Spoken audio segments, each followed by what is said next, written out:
Bill, are we ready back there? All set? Okay, is everybody ready here on the council? Thank you. Okay.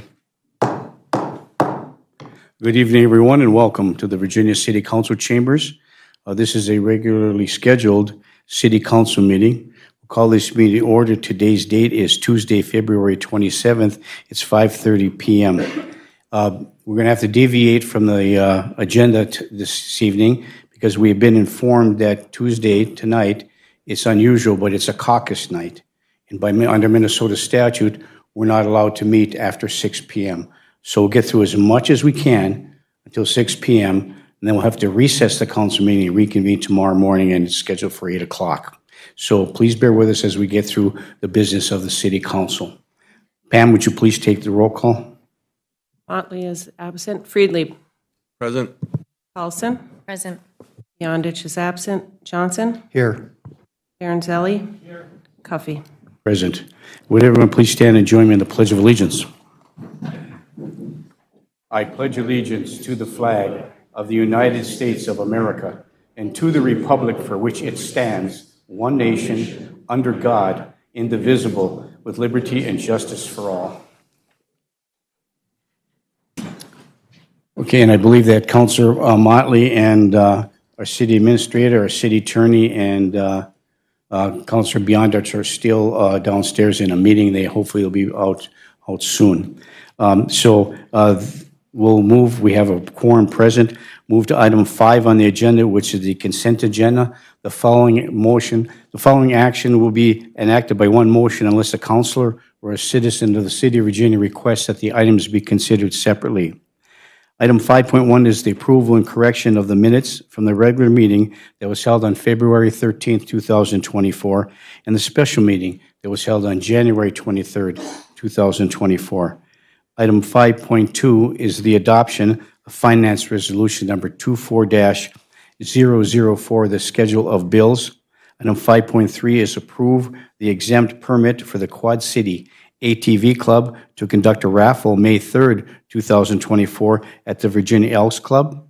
Item 5.4 is approve the following travel requests. Fire Department, 5.4A, Barnzelli, Olavanti, Hippel, Backman, and Del Greco to attend the Northland FOOLS training March 9th through the 10th, 2024 in Plymouth, Minnesota at a total cost of $760. Item 5.4B, Fire Department, Jacob Keel, Fire Marshal, to attend the IAAI Conference May 1st through 3rd in St. Cloud, Minnesota at a cost of $500. Item 5.4C, Police Department, Cassie Slowinski, to attend the STORM training group November 17th through the 21st, 2024 in St. Cloud, Minnesota at a cost of $1,927. Item 5.4D, Tyler Rooney, to attend the Glock training April 22nd and 23rd, 2024 in St. Paul at a cost of $437. Item 5.4E, Library, Jody Gribinowski, our library director, to attend the Broadband Conference May 11th through the 12th, 2024 in Brooklyn Center, Minnesota at no cost. And item 5.4F, Jody Gribinowski, our library director, to attend the Minnesota Library Association main site visit April 12th, 2024 in Rochester, Minnesota, also at no charge. These are the consent agenda items that are listed today. Looking for council action. I will move the consent agenda. Councilor Johnson moves to approve the consent agenda. Is there support? Support. By Councilor Friedlieb. Is there any further discussion? Hearing and seeing none. All those in favor signify by saying aye. Aye. Aye. Opposed? Motion carries. Thank you. Move to item 8, and we'll skip items 6 and 7. Item 8, 7 discussion items. 8.1. Approve the second reading of the proposed ordinance, Chapter 12 of the City Code entitled Subdivision Regulations Platting, Section 1 and Section 2D. We had the first reading the last council meeting. This is a second reading before the adoption, and once approved, it takes 15 days before it goes into effect. Jenny, did you want to give us just a very quick comment about item 8.1? Yep, sure. Thank you, Mayor. It has to do with the Safe Routes to School funding and potential application to get that funding. In order to do that and apply for that funding, we need to have that in our subdivision ordinance. Very good, thank you. Okay, item 8.2, adopt the resolution. Did we approve this? Did we approve it? I will make a motion to I approve apologize. the second Councillor reading. Johnson makes a motion to approve. Is there support? I'll support. By Councillor Paulson. Is there any further discussion? Hearing and seeing none, all those in favor signify by saying aye. Aye. Aye. Opposed? Motion carries. Item 8.2 is adopt a resolution to make application and accept funds from the IRRB for the Virginia Hospitality LLC project. I'll move to approve. Move to approve by Councillor Paulson and supported by Councillor Johnson. Is there any further discussion? Hearing and seeing none, all those in favor signify by saying aye. Aye. Aye. Opposed? Motion carries. Item 8.3, adopt a resolution to accept the bid from TNT Construction Group LLC for the demolition and disposal of a residential dwelling at 126 7th Street South at a cost of $29,000. I'll move for discussion. Councillor Johnson moves for discussion. Is there support? Support. By Councillor Freely. Further discussion? Councillor Johnson. Is this the burnt-out house off of 2nd Avenue? Yes, it is. Thank you. It's the one that had a couple of fires that our fire department saved two side buildings on each side of them, so that's good. Thank you. It's been moved and supported to approve this demolition. Is there any further discussion? Councillor Freely. Will there be any financial assistance from the IRRB residential demolition program, or is this going to be on the city's? Well, we'll ask Sherry. I believe that at the last committee of the whole meeting, we were bearing the cost associated with that in hopes of getting recover those fundings. Sherry, thanks for. We were just in the nick of time. We're under discussion items number 8.3 regarding the bid from TNT Construction for the demolition and disposal of the residential dwelling at 126 7th Street South with a cost of $29,000. And the question from Councilor Freely is, where's this money coming from?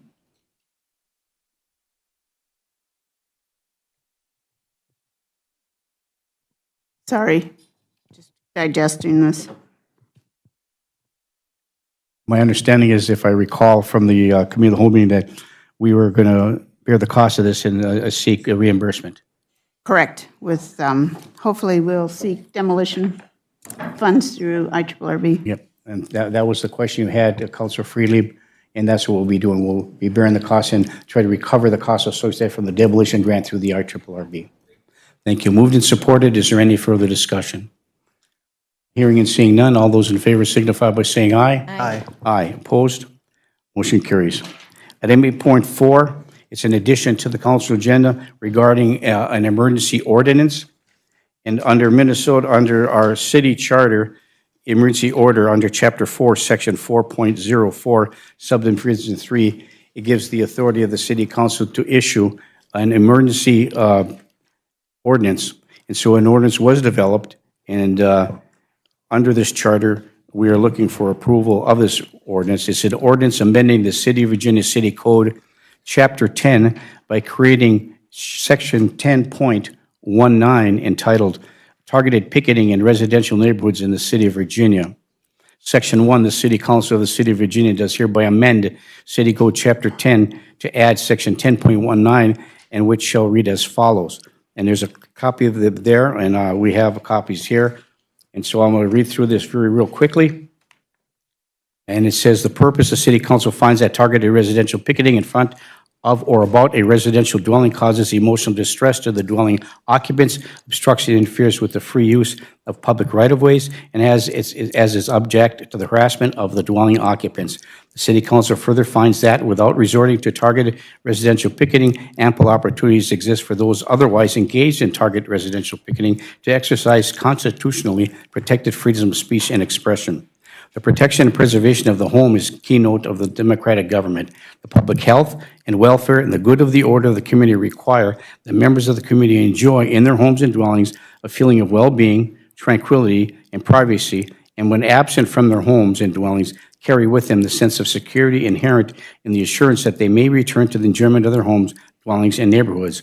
The practice of picketing before or on or about residents and dwellings causes emotional disturbance and distress to the occupants, obstructs and interferes with the free use of public sidewalks and public ways of travel. Such practices has and is object to the harassing of such an occupant, and without resort to such practice, full opportunity exists, and under the terms and the provisions of this section, will continue to exist for the exercise of freedom of speech and their constitutional rights of those picketing, and that the provisions hereinafter enacted are necessary for the public interest to avoid the detrimental results herein set forth.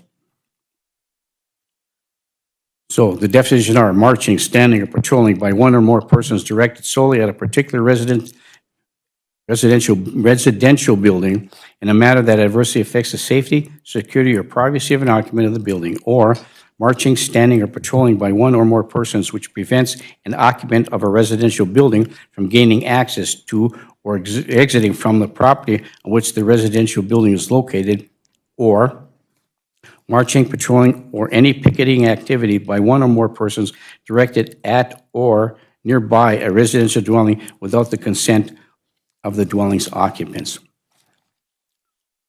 Prohibited activity, no person shall engage in targeted residential picketing within the city. Under D, violation penalty, every person convicted of a violation of any provision of this chapter shall be guilty of a misdemeanor. Should any section of subdivision clause or other provision of this chapter be held to be invalid by any court or competent jurisdiction, such decision shall not affect the validity of the ordinance as a whole, or in any part thereof, and in the other part held invalid. So this is a city code, chapter 1, entitled General Provisions and Definitions applicable to entire city code, including penalty for violation. Effective date would be an emergency order to take effect immediately pursuant to the city code. That is the ordinance as written. Brian, our city attorney, do you have any further comments with respect to this order? No additional comments, Mayor. Thank you. So this is the ordinance that's been established for the council to approve tonight under the emergency guidelines set forth in our city charter. Looking for council action. Councilor Motley. I will happily move that ordinance forward. Thank you. Councilor Motley moves to approve the ordinance as read. Is there support for that? Councilor Barnzelli supports. Is there any further discussion? Hearing and seeing none. All those in favor signify by saying aye. Aye. Aye. Opposed? Motion carried. Ordinance is adopted.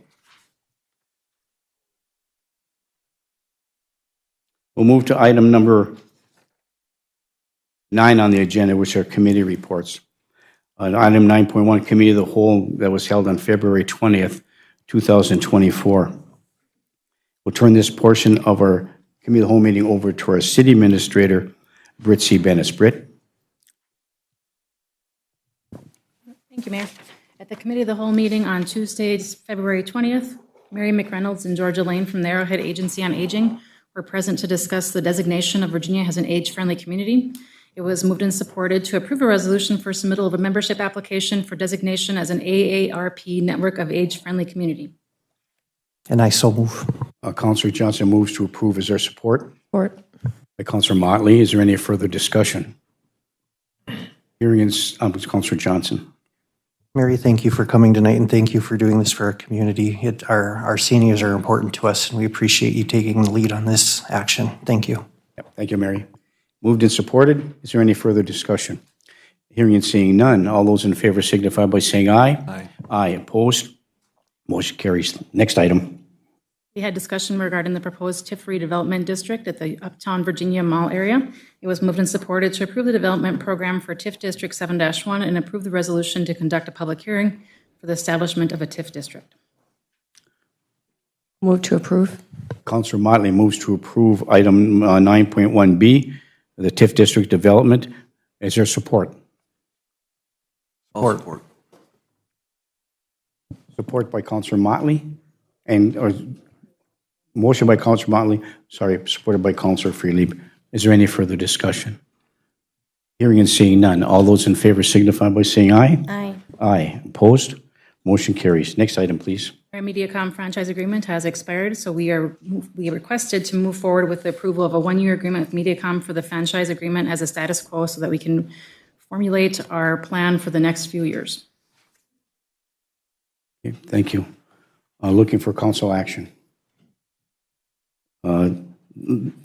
At the committee whole meeting, we talked about the approval of one-year agreement with MediaCom for this franchise agreement as status quo as we attempt to continue to contact them and meet with them to establish a new contract for a multi-year contract. So this is a stopgap measure for us. I'll move to approve. Councillor Motley moves to approve. Is there support? Support for discussion. Support by Councillor Johnson. Further discussion? Further discussion? Councillor Johnson. Thank you, Mayor.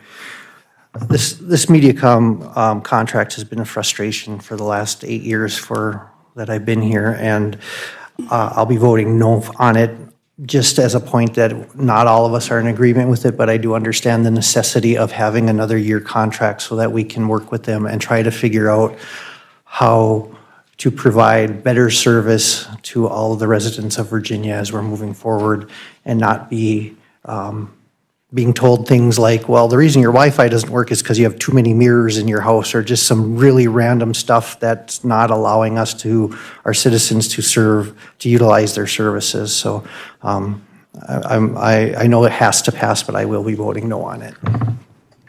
Okay, thank you, Councillor Johnson. Is there any further discussion, Councillor Paulson? Thank you, Mayor. So on page 64 in our packet, again, we just need to change the year. On there, it says 2104. And then I just have a question. It says, provided, however, that such amendment shall afford, guarantee a continued or additional right to extend the franchise for 5 years under section 5 therein.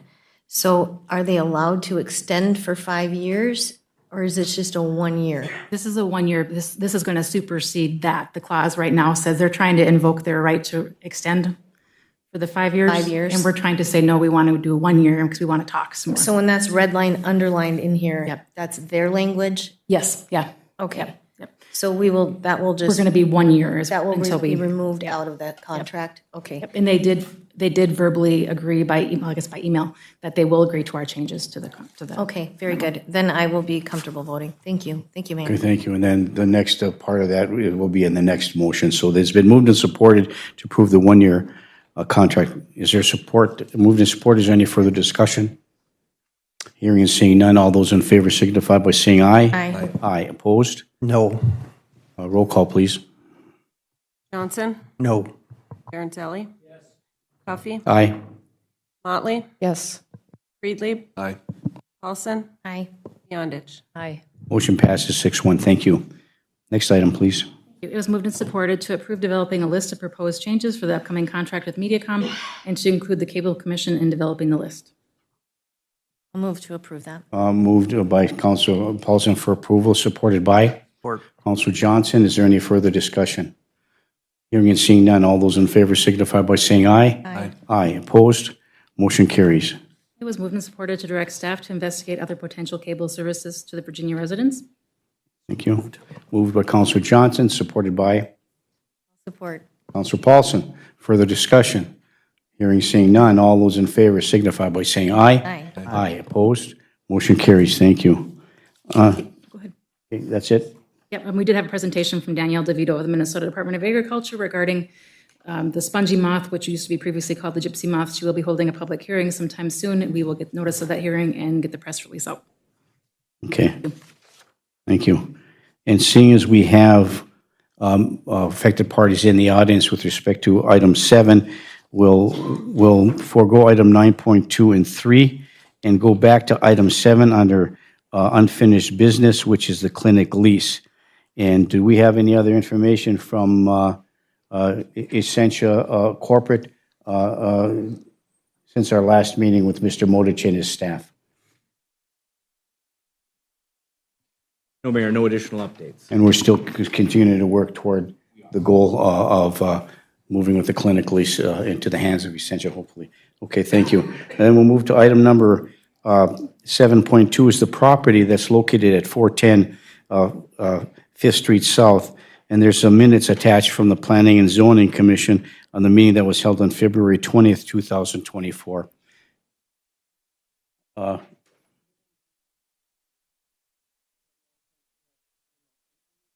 Yeah, we'll do that.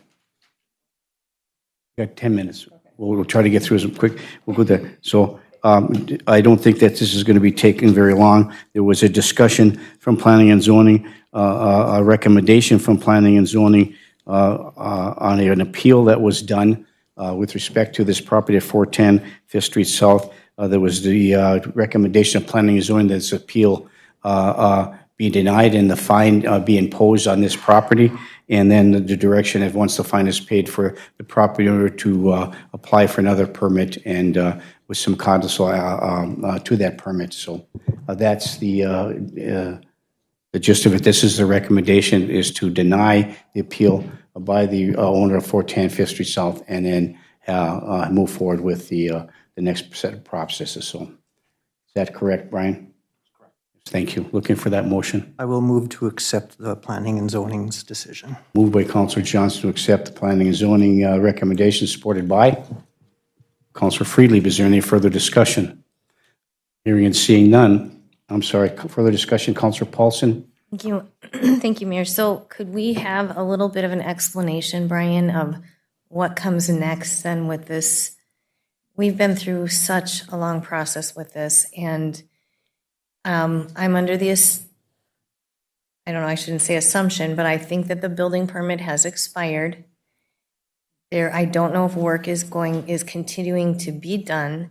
And then when does the city get to be able to go in and inspect from the original time that we had issued the corrective order from our staff?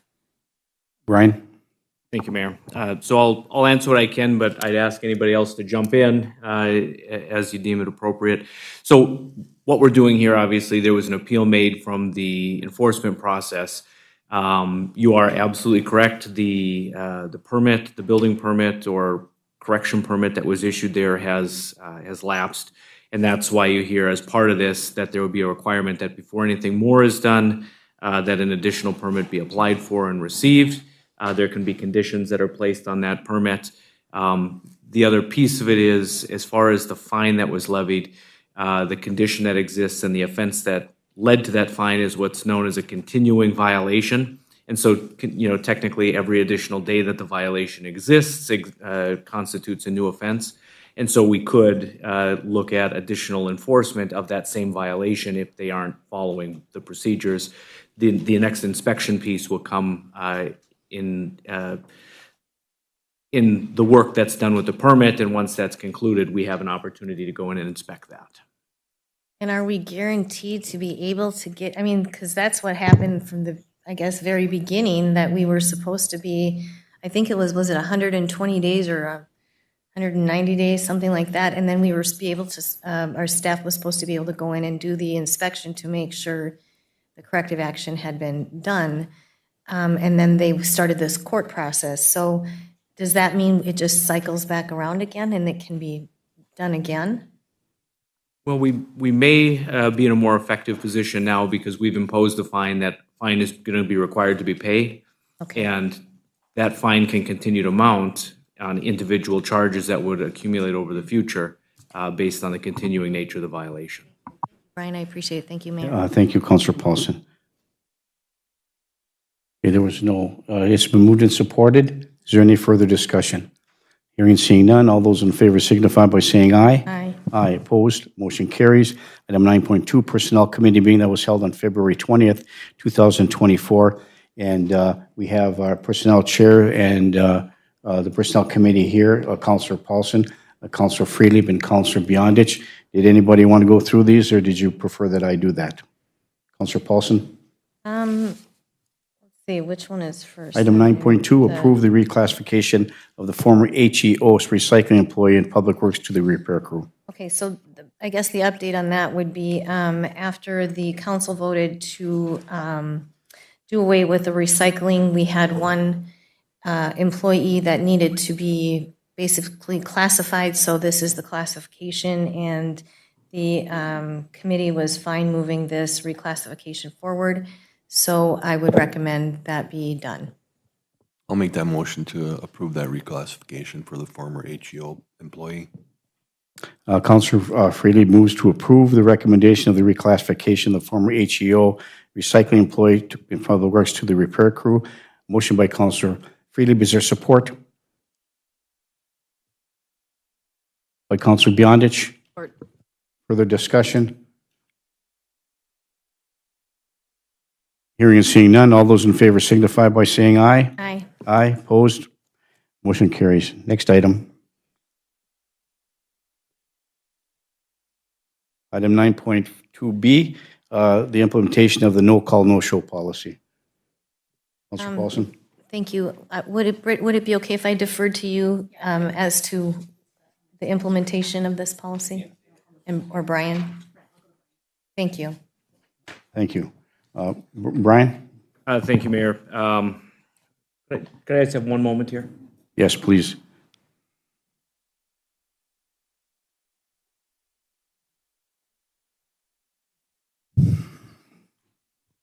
Thank you, Mayor. Thank you, Brian. So there is, as the council will see, there's a draft policy that's been distributed. It's an updated draft. We have received some additional input. And so this policy, the highlighted, the change that was made is indicated in red, and we believe that this policy is ready to move forward to implementation. Right, thank you. And that's a recommendation from personnel, and based on your review, we're able to move forward. Thank you. That would be the recommendation, Mayor. Thank you. Looking for a motion then? I'll move to approve. Move to approve by Councilor Motley. Is there support? By Councilor Friedlieb. Is there any further discussion? Hearing and seeing none, all those in favor signify by saying aye. Aye. Aye. Opposed? Motion carries. Last item on under personnel. Approve the creation of a relationship disclosure policy. Thank you, Mayor. I don't know if you were looking at me to answer, but would it be okay once again if I deferred and just as to how this policy was, why it was created or drafted to begin with? If you don't mind, Brian. Sure, I can get into a little bit of that. So we have 2 minutes, unfortunately. So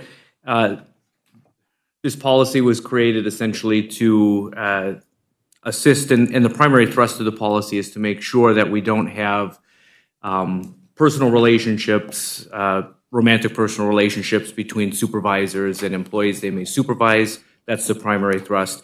There's been some amendment to the language so that it indicates that the disclosure, we ask that that relationships that may create conflict or that may create some conflicts of interest be disclosed. There isn't a requirement that they be disclosed.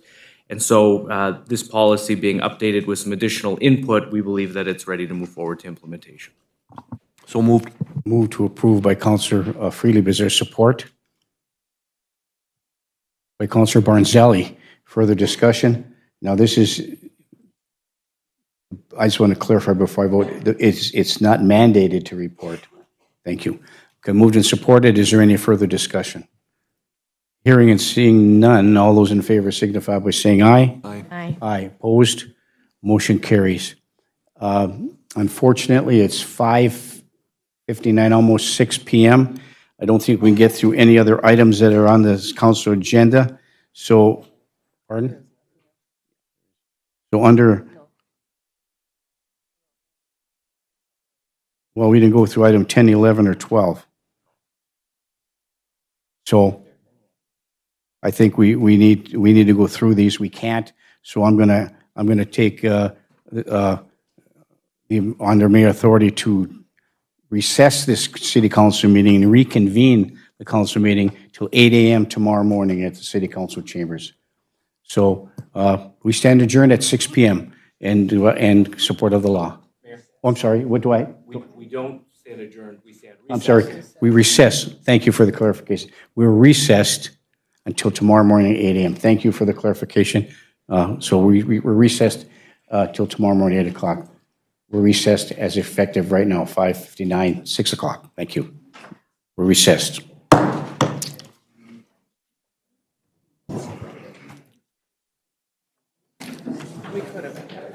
Huh?